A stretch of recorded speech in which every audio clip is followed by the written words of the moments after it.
بسم اللہ الرحمن الرحیم۔ السلام علیکم۔ دعا چینل کے ناظرین کو خوش آمدید کہتے ہیں۔ ناظرین، آج کا عمل خاص طور پر رزق میں غیبی مدد اور اولاد کی تابع داری کے لیے ہے۔ آج کل والدین اپنی اولاد کی نافرمانی اور بدتمیزی سے عاجز آ چکے ہیں اور ہر حربہ آزمانے کے باوجود وہ انہیں فرما بردار یا تابع دار کرنے میں ناکام ہیں۔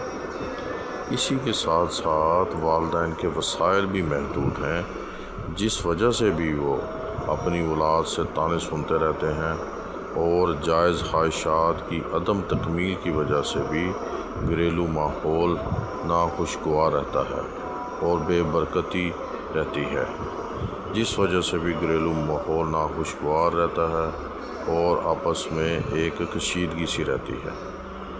ناظرین، ہمیں سب سے پہلے اپنا گھریلو ماحول اللہ تعالیٰ اور اس کے رسول صلی اللہ علیہ وآلہ وسلم کے بتائے ہوئے راستے پر بنانا چاہیے اور 5 وقت کی فرض نمازیں اور قرآن پاک کی تلاوت سے گھر کو روشن کریں اور ایک دوسرے سے اچھے اخلاق سے پیش آئیں اور اللہ تعالیٰ کی رحمت سے کبھی مایوس نہ ہو۔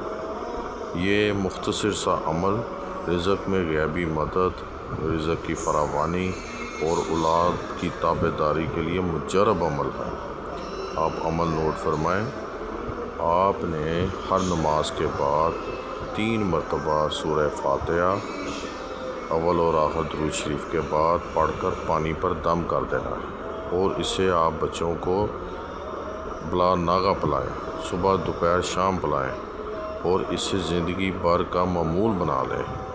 اس عمل کی برکت سے انشاءاللہ تعالیٰ اولاد تابع دار ہوگی اور رزق میں فراوانی ہوگی انشاءاللہ تعالیٰ۔ السلام علیکم ورحمۃ اللہ وبرکاتہ۔